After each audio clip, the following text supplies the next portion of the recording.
പൊതുവെ നമ്മുടെ വീട്ടിൽ ഇപ്പോൾ ചോറ് കറികൾ ഇപ്പൊ ചപ്പാത്തി അങ്ങനത്തെ ടിഫിൻ ഐറ്റംസ് ആണെങ്കിലും ചോറ് ഐറ്റം എന്താണെന്നുണ്ടെങ്കിലും ബാക്കി വരുമല്ലോ അല്ലെ.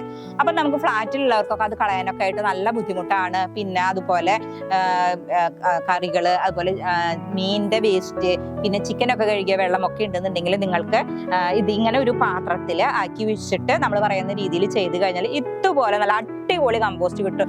ഒരു മണവും ഇല്ല, അതുപോലെ പുഴു ഒന്നും ഇല്ലാത്ത നല്ല അടിപൊളി കമ്പോസ്റ്റ് ആയിട്ട് കിട്ടും. അപ്പോൾ ഇത് ഫ്ലാറ്റിന്റെ ഉള്ളിലാണെന്നുണ്ടെങ്കിൽ നിങ്ങൾക്ക് വെച്ചിട്ട് ചെയ്യാൻ പറ്റും. ഇതേപോലെ ഒരു ബക്കറ്റ് നമ്മളെടുത്ത് നന്നായിട്ട് ടൈറ്റ് ചെയ്ത് അടയ്ക്കണമെന്നേ ഉള്ളൂ. അപ്പൊ നമ്മളിത് എങ്ങനെയാണെന്നുള്ളത് പറയുന്നുണ്ട്. അപ്പൊ നമുക്ക് ആദ്യം ഇതൊന്ന് ചെരിഞ്ഞ് കാണാം. അപ്പൊ നിങ്ങൾക്ക് അതിന്റെ അടിഭാഗം എങ്ങനെയാണെന്ന് മനസ്സിലാക്കാനായിട്ട് പറ്റും. അപ്പോൾ ഇത് വളരെ ഈസിയാണ്. അതെങ്ങനെ ചെയ്യുക എന്നുള്ളത് നോക്കാം.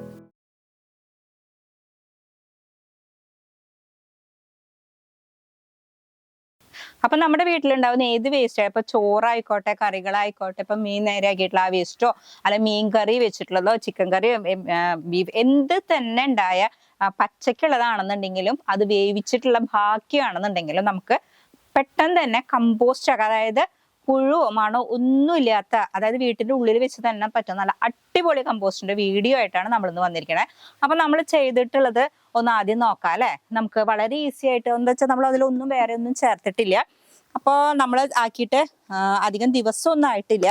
പക്ഷെ എന്നിരുന്നാൽ പോലും നമ്മുടെ കമ്പോസ്റ്റ് ഏത് രീതിക്കാണ് ഇരിക്കണേന്ന് നമുക്കൊന്ന് നോക്കാം. അപ്പൊ നമ്മൾ ഇനി ഇത് കമ്പോസ്റ്റ് ആവാനായിട്ട് കുറച്ച് ദിവസം കൂടി ഉണ്ട്. അപ്പൊ നമ്മൾ ഇതിന്റെ മേലെ കരിയില ഇട്ടതൊക്കെ ഇപ്പൊ കറക്റ്റ് ആയിട്ട്, പക്ഷെ നമുക്ക് കൊട്ടിക്കഴിഞ്ഞ അടിയിലായിരിക്കും ഇതിന്റെ വെള്ളത്തിന്റെ നനവും കാര്യങ്ങളൊക്കെ ഉണ്ടാവുക. ഇതിൽ നമ്മള് മീനിന്റെ തലയും ഇതൊക്കെ ഇട്ടിട്ടുണ്ട്. അതുപോലെ നമ്മള് ചിക്കനൊക്കെ കഴുകിയിട്ടുള്ള വെള്ളമൊക്കെ ഒഴിച്ചിട്ടുണ്ടായിരുന്നു. അപ്പൊ അതുകൊണ്ട് നമുക്ക് ഇനി ഇത് ഒന്നും കൂടെ കറക്റ്റായി ആവാൻ വേണ്ടിയിട്ട് നമുക്ക് ഇത് ഒരു മാസം കൂടി എടുക്കും. പക്ഷെ ഇപ്പോഴത്തെ അവസ്ഥ നമുക്ക് ഒന്ന് കൊട്ടി നോക്കാം. അപ്പൊ ഞാനിത് ഇതില് അങ്ങനെ ഒരു ബക്കറ്റിലാണ് വെച്ചിട്ടുണ്ടായിരുന്നത്. നമുക്കിതില് ചെരിഞ്ഞു നോക്കാം കേട്ടോ.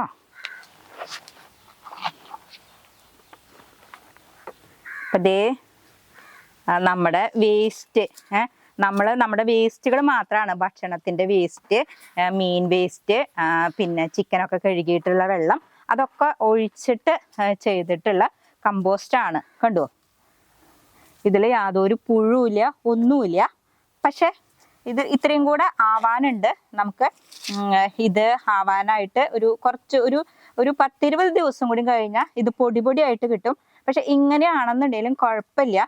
ഇപ്പൊ നമ്മൾ പെട്ടെന്ന് ഇങ്ങനെ ഒരു വീഡിയോ ഇടാനായിട്ടുള്ള കാരണം എന്താന്ന് വെച്ചാൽ ഒത്തിരി പേരായി നമ്മുടെ അടുത്ത് പറയണു ഈ ചോറും കറികളൊക്കെ ബാക്കി വന്ന് വേസ്റ്റ് കൊണ്ട് എങ്ങനെയാണ് ചെടികൾക്ക് ആവശ്യമുള്ള വളം ഉണ്ടാക്കുക എന്നുള്ളത്. പ്രത്യേകിച്ച് ഇനിയിപ്പോ വർഷകാലമാണ് വരുന്നത്. അപ്പൊ നമുക്ക് ഇതങ്ങനെ പുറത്തോട്ട് കളയാനൊന്നും പറ്റില്ല. നമ്മൾ വീടുകളിൽ ഈച്ചയുടെ ശല്യം ഇതൊക്കെ ഉണ്ടാവും. അതുമാത്രമല്ല ഫ്ലാറ്റുകളിൽ താമസിക്കുന്നവർക്ക് ഇതുപോലെ ദുർഗന്ധമൊന്നും ഇല്ലാത്ത നല്ല അടിപൊളി കമ്പോസ്റ്റ് എങ്ങനെയാണ് തയ്യാറാക്കുക എന്നുള്ള നല്ലൊരു വീഡിയോ ആയിട്ടാണ് നമ്മൾ വന്നിരിക്കുന്നത്. അപ്പൊ നമുക്ക് ഒട്ടും വൈകാതെ തന്നെ അതിനാവശ്യമുള്ള സാധനങ്ങൾ എന്തൊക്കെയാണ് എന്നൊക്കെ നോക്കാം കേട്ടോ. അപ്പൊ നമുക്ക് വെജ് ആയിക്കോട്ടെ നോൺ വെജ് ആയിക്കോട്ടെ അതിന്റെ ഏത് വേസ്റ്റ് ആണെന്നുണ്ടെങ്കിലും കമ്പോസ്റ്റ് ആക്കാനുള്ള അതിനായിട്ട് നമുക്ക് ഇപ്പൊ ഞാൻ ഇങ്ങനത്തെ ഒരു ചട്ടി വേണമെങ്കിൽ എടുക്കാം, അല്ലെങ്കിൽ ഇങ്ങനത്തെ ഒരു ബക്കറ്റ് വേണമെങ്കിൽ എടുക്കാം. അപ്പൊ ഞാൻ ഇങ്ങനെ ഒരു ബക്കറ്റില് ചെയ്തപ്പോ എനിക്ക് ഞാൻ ഹോളൊന്നും ഇട്ടിട്ടുണ്ടായിരുന്നില്ല. അപ്പൊ ഫ്ലാറ്റിനുള്ളിലൊക്കെ വെക്കുന്നവർക്ക് ഹോളൊക്കെ ഇട്ട് കഴിഞ്ഞാൽ ബുദ്ധിമുട്ടാണ്. അപ്പൊ അവരിങ്ങനെ ചട്ടി എടുക്കേണ്ട ആവശ്യമില്ല. ഇങ്ങനെ അതല്ല, പുറത്ത് വെച്ചിട്ട് ചെയ്യുന്നവർക്ക് ഹോൾ ഇടാം. അപ്പൊ ഇതില് ഇപ്പൊ ഹോളുള്ള ചട്ടിയാണ്. ഇപ്പൊ ഹോളില്ലാത്ത പാത്രമാണ് നിങ്ങൾ എടുക്കുന്നതെങ്കിൽ ഇത് കമ്പോസ്റ്റ് ആയിട്ട് നല്ല ഡ്രൈ ആയിട്ട് കിട്ടുന്നേക്കാളും കുറച്ച് കൂടുതൽ സമയം എടുക്കും ഇതെന്നേ ഉള്ളൂ. കണ്ടോ, ഇതേപോലെ ഇരിക്കും. പക്ഷെ നിങ്ങൾക്ക് ഉള്ളിൽ വെച്ചിട്ട് നന്നായിട്ട് ഇതേപോലെ ടൈറ്റ് ചെയ്ത് അടച്ചിട്ട് വെച്ച് കഴിഞ്ഞാൽ മണമൊന്നും വരില്ല. നിങ്ങൾക്ക് ഒരു 3 മാസം ആകുമ്പോൾ നല്ല അടിപൊളി കമ്പോസ്റ്റ് ആയിട്ട് കിട്ടും. അപ്പൊ നിങ്ങൾക്ക് ഇങ്ങനെ ടൈറ്റ് ചെയ്ത് അടച്ചിട്ട് ചെയ്യണമെങ്കിൽ അങ്ങനെ ചെയ്യാം. അതല്ല ഹോളായിട്ടുള്ള പാത്രത്തിൽ വേണമെങ്കിൽ അങ്ങനെ ചെയ്യാം. അപ്പൊ ഞാൻ ഇതിൽ തൽക്കാലം നിങ്ങൾക്ക് ചെയ്ത് കാണിക്കാം കേട്ടോ. അപ്പോൾ ഒത്തിരി പേരുടെ ഒരു പരാതിയാണ് ഇങ്ങനെ കിച്ചൺ വേസ്റ്റ് കമ്പോസ്റ്റ് ആക്കുമ്പോഴും ഫുഡ് കമ്പോസ്റ്റ് ആക്കുമ്പോഴും പുഴുക്കൾ വരുന്നു എന്നുള്ളത്. അപ്പോൾ ആ പുഴുക്കൾ എന്താണ് അതിൻ്റെ ഇതൊക്കെ നമുക്ക് ആദ്യമേ പറയാം. അപ്പോൾ ആദ്യം നമ്മൾ ഇതിലോട്ട് ഇടേണ്ടത് എന്താന്ന് വെച്ചാൽ കരിയിലയാണ്. ഇപ്പോൾ കരിയില നിർബന്ധമാണ്. ഇപ്പോൾ കരിയില ഇല്ലാത്തവർ എന്ത് ചെയ്യണമെന്ന് വെച്ചാൽ ഇതേപോലെ കാർഡ്ബോർഡ് ബോക്സിൽ നിന്ന് കുറച്ച് കഷ്ണങ്ങൾ പിച്ച് ഇടണം കേട്ടോ. അതല്ലാന്നുണ്ടെങ്കിൽ കരിയില നിങ്ങൾ ഇടുക. അപ്പോൾ നമ്മൾ കരിയില ഇട്ടു കേട്ടോ. കരിയിലിട്ട് കണ്ടല്ലോ അല്ലെ. ഏറ്റവും അടിയിൽ മാത്രമാണ് കരിയില ഇടണ്ടോ, പിന്നെ ലെയറായിട്ട് ഇടണ്ട. അതിനുശേഷം നമ്മൾ അതിലോട്ട് മണ്ണ്, നോർമൽ മണ്ണ്, ഇപ്പൊ നമ്മുടെ ചെടിച്ചട്ടിയിലുള്ള മണ്ണ് ഇടാം, അല്ലാന്നുണ്ടെങ്കിൽ നമ്മുടെ പറമ്പിൽ നിന്നുള്ള മണ്ണ്. ഇപ്പൊ ഡോളോമേറ്റ് ട്രീറ്റ് ചെയ്ത മണ്ണ് വേണമെന്നില്ല, പക്ഷെ നമ്മൾ ഇതിലേക്ക് ഡോളോമേറ്റ് അല്ലാതെ തന്നെ ഇടുന്നുണ്ട്. അപ്പൊ ഇതേ നമ്മള് ഒരു ലെയർ മണ്ണിട്ടു. ഇനി ഒരു ലെയർ മണ്ണിട്ട ശേഷം നമ്മൾ എന്ത് ചെയ്യണം എന്ന് വെച്ചാല് കുറച്ച് ഡോളോമേറ്റ് ഇടണം. അപ്പൊ ഇത് പെട്ടെന്ന് കമ്പോസ്റ്റ് ആവാനും അതുപോലെ തന്നെ ഇതിൽ പുഴുക്കളൊന്നും വരാതിരിക്കാനും ഒക്കെ ആയിട്ടാണ് നമ്മൾ ഇതിൽ കമ്പോസ്റ്റ് ഇടുന്നത്, അല്ല ഡോളോമേറ്റ് ഇടുന്നത്. കണ്ടു? അപ്പൊ നമ്മൾ കുറച്ചളവ് ഡോളോമേറ്റ് ഇട്ടു. ഡോളോമേറ്റ് ഇട്ടതിന് ശേഷം നമ്മളുടെ വീട്ടിലുള്ള വേസ്റ്റ്, എന്ത് വേസ്റ്റ് ആയിക്കോട്ടെ, ഇതിൽ നമ്മൾ ഫുഡ് വേസ്റ്റ് മാത്രമാണ് ഇടുന്നത്, അതല്ലാതെ പച്ചക്കറി വേസ്റ്റ് ഇടുന്നില്ല. അപ്പൊ എത്രത്തോളം ഉണ്ട് നമ്മുടെ അടുത്ത് എന്ന് വെച്ചാല് അത് നമ്മൾ ഒരു ലെയർ ഇട്ടു. ആ ഒരു ലെയർ ഇട്ടതിന് ശേഷം ഇനിയിപ്പോ ഇതില് എലികളും മറ്റും വരാതിരിക്കാനായിട്ട് നമുക്ക് എന്ത് ചെയ്യാം, കുറച്ച് വേപ്പിൻ പിണ്ണാക്ക് ഇതിന്റെ മേലെ നമുക്ക് തൂക്കി കൊടുക്കാം. അപ്പൊ വേപ്പിൻ പിണ്ണാക്ക് ഇടുന്നത് മൂലം എലികളുടെ ശല്യം, പാറ്റ, ഇങ്ങനെയുള്ള സംഭവങ്ങളൊന്നും വരില്ല. അപ്പൊ അതേ നമ്മള് ആവശ്യാനുസരണം വേപ്പിൻ പിണ്ണാക്ക് ഇട്ടു. അതിനുശേഷം നമുക്ക് വീണ്ടും ഇതിലോട്ട് മണ്ണിടാം കേട്ടോ. മണ്ണാണ് ഇതിനെ പെട്ടെന്ന് തന്നെ കമ്പോസ്റ്റ് ആണ്, കാരണം നമ്മുടെ മണ്ണിൽ ധാരാളം ജീവാണുക്കളുണ്ട്. അപ്പൊ അതുകൊണ്ട് ഇത് പെട്ടെന്ന് തന്നെ കമ്പോസ്റ്റ് ആയിട്ട് കിട്ടും. അപ്പൊ ഇതേ മണ്ണിട്ട് ഇനി നമുക്ക് കരിയിലയുടെ ആവശ്യം വരുന്നില്ല. ബാക്കിയുള്ള നമ്മുടെ ഫുഡ് വേസ്റ്റും കൂടെ നമ്മൾ ഇതിലോട്ട് ഇട്ട് കൊടുക്കുകയാണ് ചെയ്യുന്നത്. ഇപ്പൊ നമ്മുടെ അടുത്ത് കുറച്ച് ഫുഡ് വേസ്റ്റ് ഉള്ളത് കൊണ്ടാണ് ഞാൻ ഇങ്ങനെ കാണിക്കുന്നത്. നിങ്ങളുടെ അടുത്ത് എത്രമാത്രം ഉണ്ട് അതിനനുസരിച്ച് ചെയ്യാം.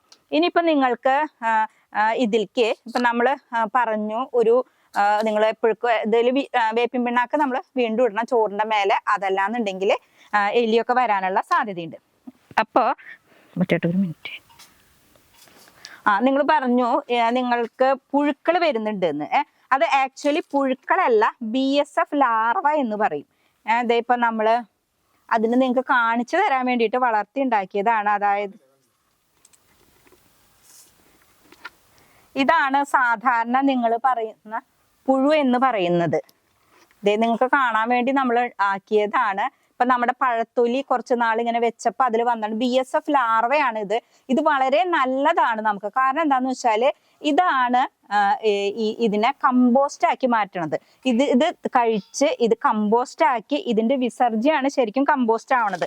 അപ്പൊ ആക്ച്വലി നിങ്ങളുടെ അടുത്ത് ഇത് ഉണ്ട്, അല്ലെങ്കിൽ നിങ്ങൾ ഇങ്ങനെ ചോറ് വേസ്റ്റ് ഒക്കെ കമ്പോസ്റ്റ് ആക്കാൻ പോവുകയാണെന്നുണ്ടെങ്കിൽ കുറച്ച് ഇതിനെ നമ്മൾ വല്ല പഴത്തൊലിയോ ചക്കമടലോ കുറച്ച് ദിവസം ഇങ്ങനെ കവറിൽ കെട്ടി വെച്ച് കഴിഞ്ഞാല് അതിൽ ഇത് വളർന്നോളും. അപ്പൊ പെട്ടെന്ന് തന്നെ കമ്പോസ്റ്റ് ആയിട്ട് കിട്ടും കേട്ടോ.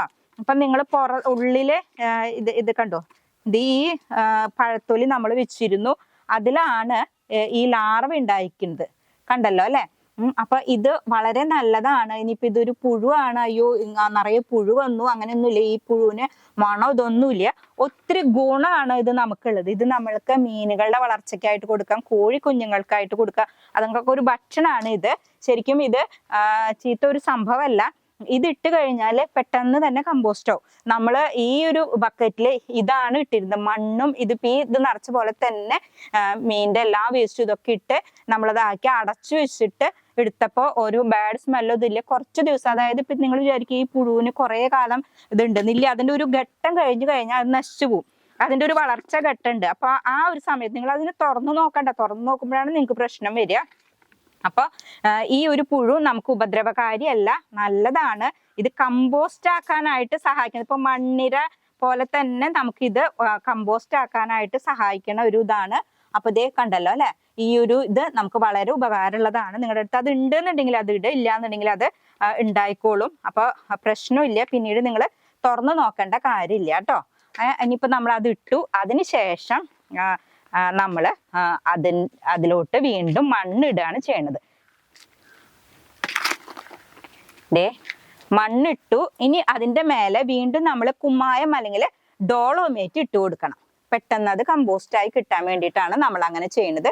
പിന്നെ പുഴുക്കളൊന്നും മുകളിലോട്ട് വരാതിരിക്കാനും ചുവട്ടിലേക്ക് വരാതിരിക്കാനാണ് നമ്മൾ ഈ കുമ്മായം അഥവാ ഡോളോമേറ്റ് ഇടുന്നതും അതുപോലെ തന്നെ കരിയില ഇടുന്നതും. ഈ കരിയില ഇടുന്നത് മൂലം കരിയിലയുടെ മേലെ കൂടെ ഈ പുഴുക്കൾ ഒരു കാരണവശാലും മേലോട്ട് വരില്ല. ഈർപ്പുള്ള അതിൽ മാത്രമാണ് അത് ഉണ്ടാവുള്ളൂ. അപ്പൊ ഈ കരിയിലും കുമ്മായും കഴിഞ്ഞ് അത് മേലോട്ട് വരില്ല. അതുപോലെ കരിയിലും കുമ്മായും നമ്മള് ചുവട്ടില് ഇട്ടിട്ടുണ്ട്. അപ്പൊ അടിയിലോട്ടും പോവില്ല. അപ്പൊ ഒരു പ്രശ്നം വരില്ല. അതിന്റെ ഉള്ളിലിരുന്ന് തന്നെ പെട്ടെന്ന് കമ്പോസ്റ്റ് ആയി കിട്ടും. അപ്പൊ ഇത്രയേ ഉള്ളൂ, വളരെ ഈസിയാണ്, എല്ലാവർക്കും വളരെ ഈസി ആയിട്ട് ചെയ്യാൻ പറ്റും. പിന്നെ ഇത് നിങ്ങൾക്ക് വേണമെന്നുണ്ടെങ്കിൽ പുറത്ത് വെക്കണമെങ്കിൽ അങ്ങനെ, പക്ഷെ നന്നായിട്ട് കവർ ചെയ്ത് വേണം നമ്മൾ പുറത്ത് വെക്കാനായിട്ട്. നന്നായി ടൈറ്റ് ചെയ്ത് അടച്ച്, അല്ലാന്നുണ്ടെങ്കിൽ കവർ ചെയ്തിട്ട് പുറത്ത് വെക്കാൻ, മഴയൊന്നും കൊള്ളരുത്. അതല്ല ഉള്ളിൽ വെക്കുകയാണെന്നുണ്ടെങ്കിൽ ഇതുപോലെ നമ്മൾ ചെയ്ത പോലെ നമ്മൾ അങ്ങനെ ചെയ്ത് നോക്കിയതാണ്. അപ്പോൾ ഫ്ലാറ്റിലുള്ളവർക്കൊക്കെ അങ്ങനെ ഒരു സംഭവം പറഞ്ഞപ്പോൾ നമ്മൾ ചെയ്ത് നോക്കി, അപ്പൊ ചെയ്തത് സക്സസ് ആയി. അപ്പൊ നിങ്ങൾക്ക് പെട്ടെന്ന് എടുത്ത് കാണിച്ച എന്താന്ന് വെച്ചാല് ഇങ്ങനെ ഇപ്പൊ വേഗം നിങ്ങൾക്ക് ചെയ്യാൻ വേണ്ടിയിട്ടാണ്. അപ്പൊ കണ്ടു, ഒത്തിരി ഡ്രൈ ആയിട്ട് ഇല്ലാന്നുണ്ടെങ്കിലും നല്ല ഇതിൽ മണമൊന്നും ഇല്ലാതെ പുഴുവൊന്നും ഒക്കെ ഇല്ലാതെ നല്ല അടിപൊളിയായിട്ട് കിട്ടിയിട്ടുണ്ട്. അപ്പൊ ഇനി നിങ്ങളുടെ വീട്ടിലുള്ള ചോറും കറികളായിക്കോട്ടെ, അതല്ലാന്നുണ്ടെങ്കിൽ മീനിന്റെ വേസ്റ്റും ഒന്നും നിങ്ങൾക്ക് പാഴാക്കി കളയണ്ട. അപ്പൊ ഇതെടുത്ത് നമ്മുടെ ചെടികൾക്ക് നമുക്ക് ഇത് നേരിട്ട് ഇട്ട് കൊടുക്കാൻ പാടില്ല, ഇത് ഡൈലൂട്ട് ചെയ്തിട്ട് നിങ്ങൾക്ക് ഇട്ട് കൊടുക്കാനായിട്ട് പറ്റും. അപ്പൊ എല്ലാവർക്കും ഒത്തിരി ഉപകാരപ്രദമായ വീഡിയോ ലൈക്ക് ചെയ്യാനും ഷെയർ ചെയ്യാനും മറക്കരുത്. അപ്പൊ നമുക്ക് നല്ല നല്ല വീഡിയോസ് ആയിട്ട് വീണ്ടും കാണാം.